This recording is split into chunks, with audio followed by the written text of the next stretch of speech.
Siti Maimunah berarti ibu melahirkan tuan. Tuan sini. Apa nggak maksudnya? Namanya perempuan dikasih nama Siti Maimunah. Berarti ibu melahirkan tuan. Makanya kiamat cepat. Seorang melahirkan anak yang menjadi tuan. Karena rasa tidak pahaman kita terhadap bahasa. Jadi Siti itu artinya nyonya.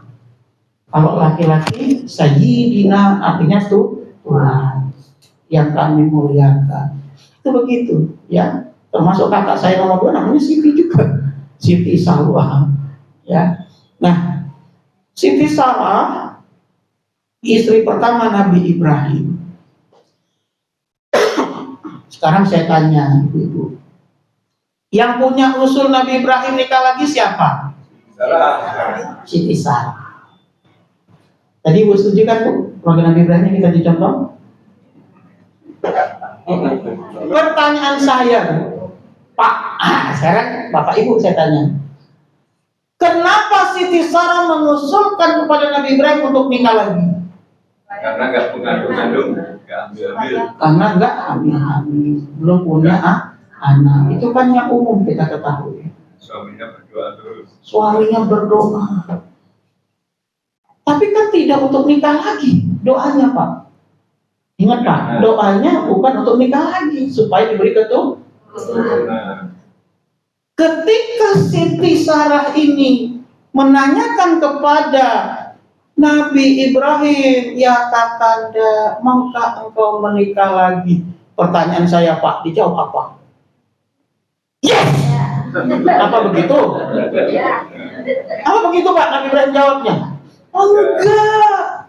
Nabi Ibrahim tidak serta-merta yes. Enggak, dia nanya, kenapa kok kamu nyuruh saya nikah lagi? Kamu saja sudah cukup, saya bisa bersabar nunggu anak dari keturunan kita sendiri. Dari rahimmu tidak harus nikah lagi. Sudah 80 tahun menunggu. Kuat Nabi Ibrahim Pak. Saya itu punya anak baru 8 tahun menikah, baru punya anak. Godaan besar bu. Ustaz, sudah punya anak belum? Udah berapa tahun Pak? Gimana Ustaz, saya punya anak perempuan, hafizah, PNS, sudah punya rumah sendiri. Dia sering ikut pengajian Ustaz. Dia siap Ustaz jadi yang kedua.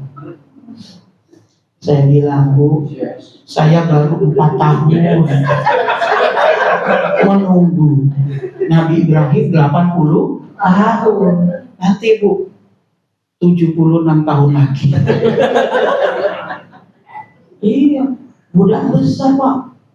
Laki-laki itu setelah menikah yang diinginkan apa? Anak. Ya kan? Gitu. Nabi Ibrahim gak langsung bilang yes, kenapa? Apa jawaban yang membuat logika Nabi Ibrahim bisa menerima ditawar nikah lagi?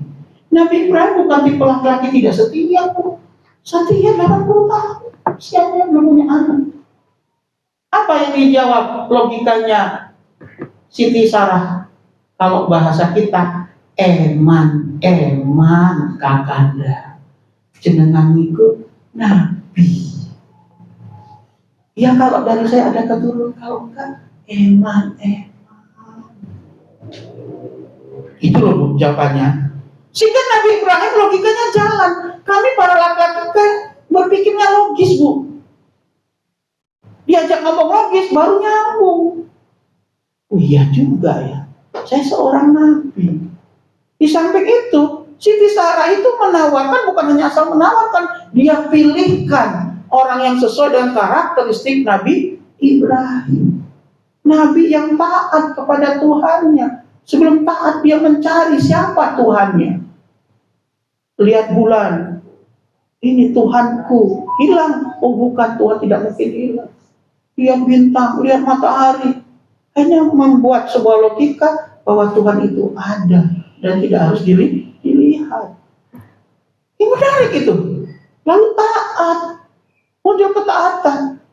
Sehingga bukan seorang sosok laki-laki yang mudah terpengaruh dengan hanya kecantikan perempuan. Siti Sarah pun melihat itulah, suamiku ini bukan orang yang gampangan, dia setia, maka eman-eman, dia ini seorang nabi. Dicarikanlah sosok perempuan yang sesuai dengan karakteristik suaminya. Ditawarkanlah Siti Hajar. Siti Hajar lagi di depan ditengok, lagi kerja. Ya, gimana? Apa jawaban Ibrahim? Enggak seperti laki-laki sekarang, cantik juga ya. Enggak begitu. Zaman Nabi Ibrahim itu melihat itu apa itu? Ya, kalau memang ibu mau, kalau bahasa kita, ya kan sesuai dan bisa, mau silakan. Begitu Pak. Bukan ditawarin langsung mau. Gimana itu? Oh boleh. Begitu, ini menarik ini. Ya kan? Sehingga apa yang terjadi? Dapatnya Siti Hajar, ini yang menarik kita. Ternyata sesuai dengan karakteristik Nabi Ibrahim. Kita langsung lompat, akhirnya menikah. Ya kan? Kemudian mengandung dan hamil. Iya. Siti Sarah akhirnya hamil juga kan? Mengandung juga Nabi Ishak. Ketika Ismail lahir, anak yang ditunggu-tunggu oleh Nabi Ibrahim, Bapak Ibu, lahir. Tidak berapa lama diperintahkan untuk dibawa ke sebuah tempat yang kita kenal dengan Makkah sekarang ini. Di tempat itu belum ada apa-apa. Iya kan? Coba lihat. Siti Hajar, mau nggak? Mau. Kenapa? Itulah tadi. Karena pilihan Siti Sarah itu tepat sesuai dengan karakter suaminya, taat. Maka Siti Hajar adalah perempuan yang taat. Ngikut aja apa kata suami.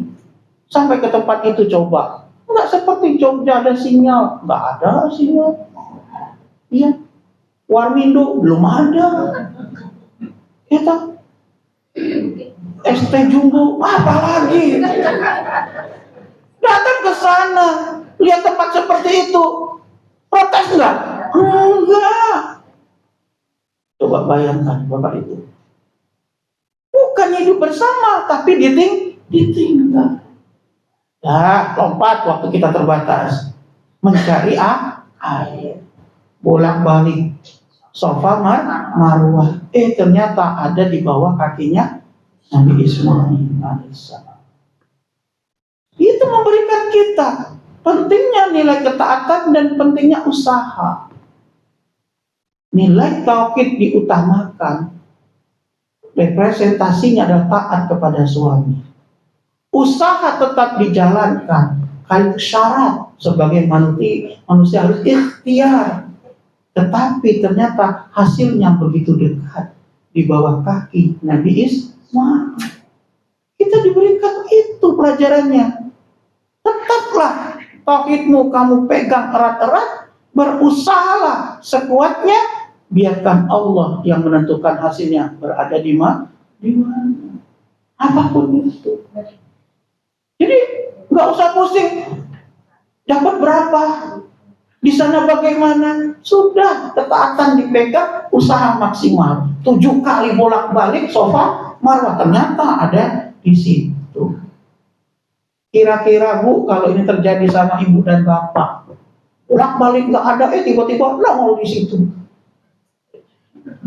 Rundel nggak Bu? Kalau tahu, ngapain repot-repot ada di sini? Coba bayangkan, enggak begitu. Itu ujian. Kalau tuh lihat kamu tuh serius apa enggak? Iya. Makanya saya kalau datang ke sini belum ada orang tuh biasa saja. Datang juga dijemput, pulang diantar. Enggak kayak jelangkung toh. Datang belum dibuka, biasa saja. Karena niatnya itu dakwah. Iya kan? Allah yang milih saya untuk ngisi di sini, bukan Mas Soro. Mas Soro ini cuma pelantara saja karena dia kenal sama saya. Iya kan? Dan saya menghormati perjuangannya. Ini kalau udah milih saya, kalau udah gak ada yang lain. Dan saya nggak pernah Pak, Mas Soro ini kalau ngomong saya mesti kalau nggak ada yang lain, nggak pernah saya protes. Kenapa? Al-Alim itu Allah. Allah Maha tahu. Kalau kamu duluan, kamu nggak enak nolaknya. Tapi kalau kamu udah terakhir, enak kalau nolak. Gitu. Santai aja hidup ini, Bu. Pak, ya, biasa aja. Di Muhammadiyah itu santai. Iya. Jadi nggak usah heboh-heboh banget, ya kan? Itu begitu. Sama loh masalah jodoh. Jodoh juga kan begitu, Bu. Pak, merantau kemana-mana, dapat tombol DB. Udah kemana-mana dapat tetangga sebelah. Oh ya, itu juga saya begitu. Udah muter dapat tetangga sendiri. Ya anak ibu kos. Padahal udah kemana-mana. Ya, nah ini begitu. Kenapa? Allah itu nggak lihat apa. Kamu yang penting jaga keimananmu dengan baik, usaha maksimal. Sisanya Allah yang menjelaskan itu hasilnya apa. Kalau tidak sesuai pun, Allah itu Maha tahu mana yang kita butuhkan. Iya, maka pentingnya pengetahuan.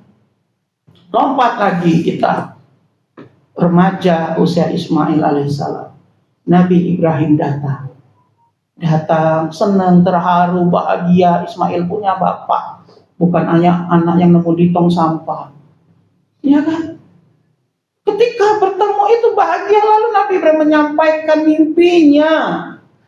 Coba Bu, Pak, bayangkan, sudah senang mau ketemu anak, mimpi anaknya supaya dikorbankan. Siti Hajar marah nggak? Nabi Ismail marah nggak? Coba kalau itu terjadi dengan kita saat ini. Seorang ayah, anak lahir, pergi nggak ninggalin apa-apa, ATM nggak ada, semua nggak ada. Uang bulanan nggak ada. Tiba-tiba datang, anaknya mau dikorbankan. Sebagai ibu apa yang ibu lakukan? Bapaknya ibu sembelih malam hari. Ya kan? Begitu. Tapi Nabi Ibrahim nggak begitu, Siti Hajar tidak begitu, Nabi Ismail pun tidak begitu. Pertanyaannya, Bapak Ibu sekalian, kenapa bisa seperti itu? Kan begitu dong. Kenapa bisa seperti itu? Nah, itu pertanyaannya. Kenapa Bu, Pak, bisa seperti itu? Kok ada istri yang seperti itu? Kok ada anak yang seperti itu? Kenapa? Pelajaran apa nanti yang kita dapatkan seharusnya? Maka Bapak Ibu sekalian, pentingnya ilmu pengetahuan.